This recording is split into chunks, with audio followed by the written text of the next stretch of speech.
Funny how people unsubscribe from your life without notice. One day they swear forever, the next they're gone.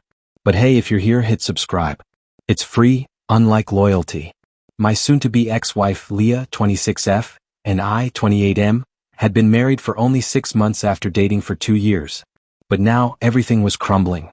Just days ago, I spoke with a lawyer and filed for divorce, because she had done the unthinkable. She sold my engagement ring. Not just any ring, but an heirloom that had been in my family for 3 generations. A platinum band set with diamonds. Its value wasn't just in its price but in its history. Leah knew how important it was to me. I had made it clear that I wanted to keep it in the family. Yet, last week, when I asked about her missing ring, she casually admitted that she had sold it. She didn't see the problem. According to her, the ring was outdated, not her style. So, she sold it and spent the money on luxury items, fancy purses and jewelry. As if it was nothing. I lost it.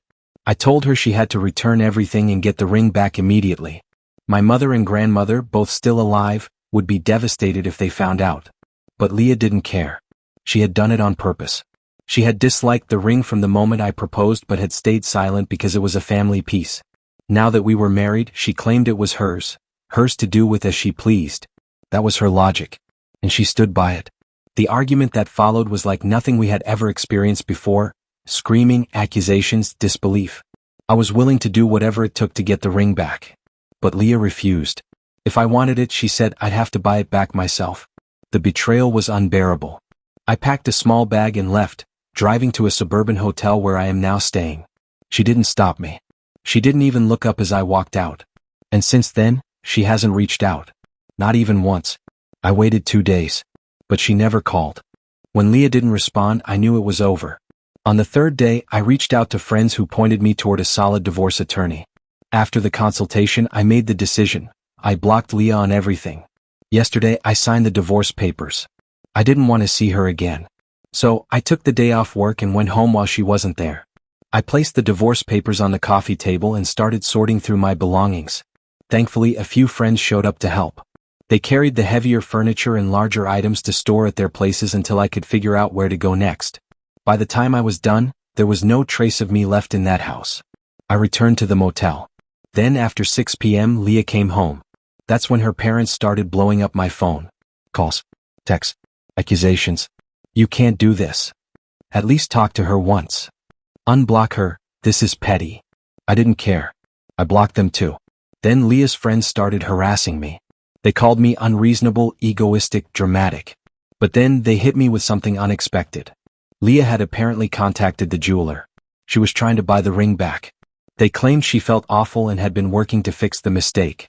But in their eyes, I was the bad guy because I hadn't given her enough time to make things right. Was I wrong? Since last night, the doubt has been gnawing at me. Did I overreact? Did I move too fast? I haven't told my family yet. My grandmother, who originally owned the ring when my grandfather proposed to her, is elderly. She would be devastated if she knew what Leah had done. Maybe even enough to have a heart attack. I can't risk that. But the ring is still out there. For the past 3 days, I've been in contact with the jeweler Leah sold it to.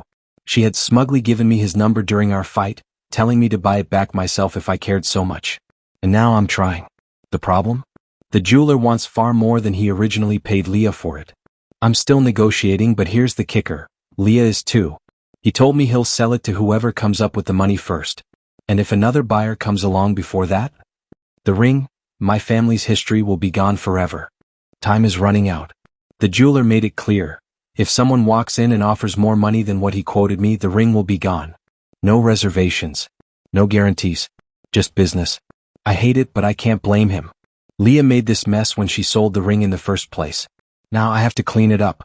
I'm scrambling to gather the money, hoping he'll drop the price at the last minute. Maybe I'll get lucky. But if I don't and someone else buys it first, I have no idea what I'll do. I still haven't told my family. If I can get the ring back, I'll tell them everything. But if I lose it, that conversation will be a disaster. Update. It's been 4 days since I first shared my story. I doubted myself a lot, but after reading all the comments, I know I made the right choice. Leah's friends really messed with my head, twisting everything to make me the villain. But I see it clearly now.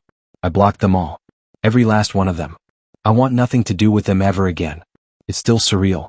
I spent years with Leah, and never in my worst nightmares did I imagine this happening. Sure, she was materialistic, but I tolerated it. I thought I understood her. But this was something else.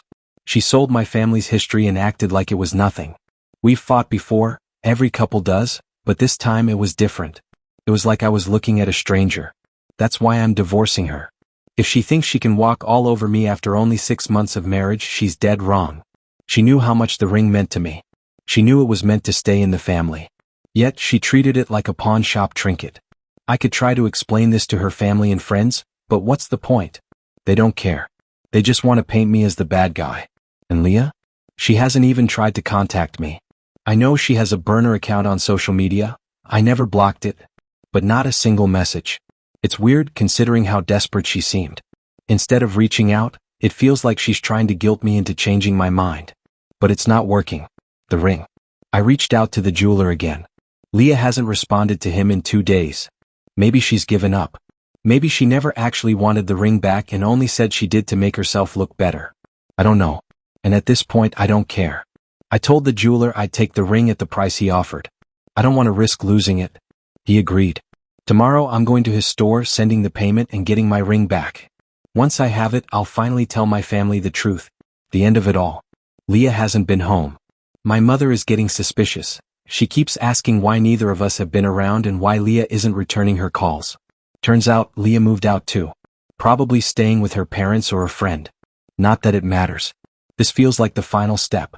I expect to hear from her lawyer soon, and once that happens we can move forward with the divorce. I have a feeling she won't contest it. At least I hope she won't. I was fair in the settlement. There's no reason for her to ask for anything more. But I guess I'll find out soon enough. For now I just need one thing, to get my family's ring back. Then and only then will this finally be over. It's almost over. I finally got the ring back. I paid the jeweler and held it in my hands again. Our family's legacy, almost lost forever because of Leah's selfishness. The jeweler, an old gossip, found the whole situation fascinating. But then he told me something that truly caught my attention. Leah had blocked him. Her so-called desperation to get the ring back? A lie. A show. Her friends had insisted she was devastated, that she was doing everything she could to fix things. But the moment she saw I wasn't coming back, she gave up. She didn't care about the ring. She didn't care about me. She only cared about looking like the victim. Breaking the news. With the ring safe, it was time to face my family. I was tired of hiding the truth. I drove to my parents' house, sat them down, and called my grandmother on FaceTime. Then I told them everything. So, that was the only word for it. Leah had always been sweet, kind, the perfect daughter-in-law. No one expected this. My grandmother was relieved I got the ring back, but she said something that stuck with me. She should be the one paying for it. She's right. It's unfair that I had to buy back something that was already mine. But I know the truth. Forcing Leah to pay would mean a drawn-out legal battle, endless negotiations, and thousands spent on lawyers. I don't have the time, energy, or money for that. Social conventions mean nothing in court. There was no written agreement about the ring. Even if I had the best lawyers, it wouldn't be worth it. So I let it go. My parents understood.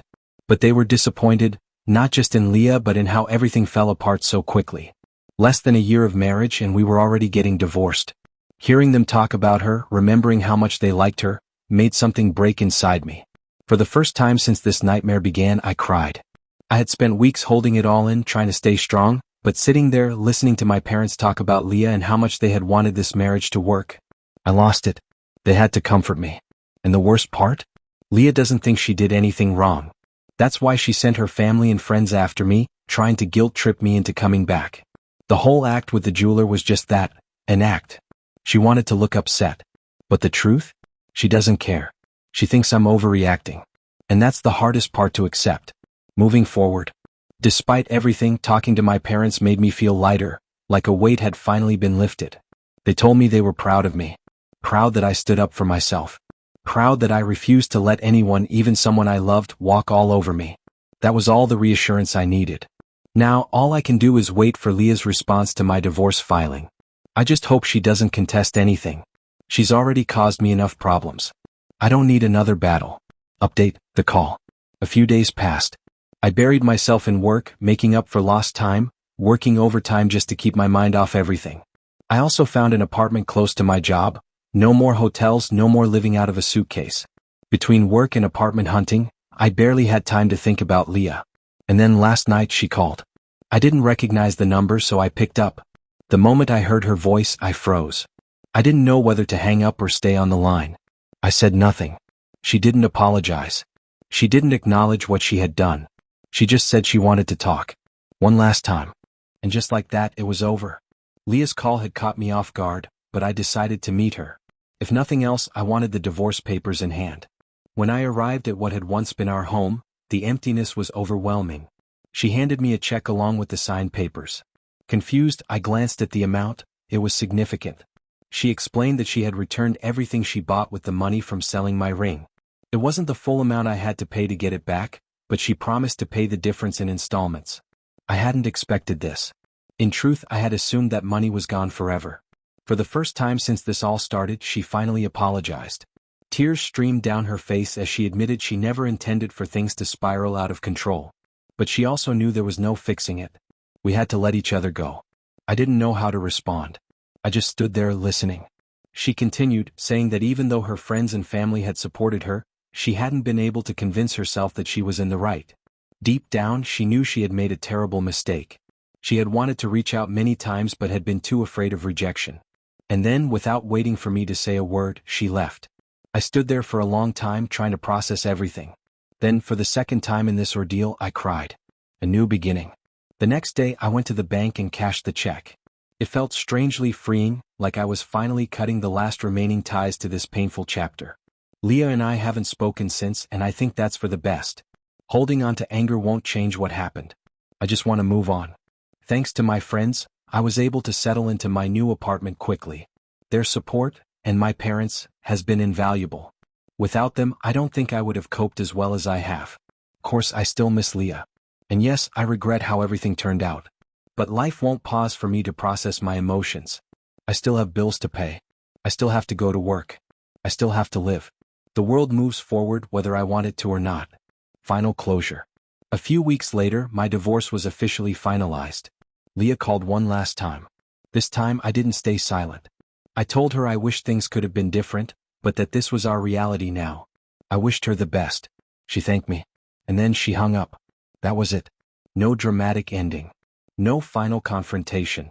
Just two people who once loved each other saying goodbye. I won't lie, it hurts. But this is the closest thing to closure we'll ever get. Moving forward. Now I'm focusing on the future. In a few days I'll be going on a trip with some friends. I've been looking forward to it for weeks. For the first time in a long time, I feel like I'm turning the page and stepping into a new chapter of my life. I know I'm not fully healed yet, but I'm on my way. To everyone who has followed my journey, thank you. Your words of encouragement, your support, and even just your presence have meant the world to me.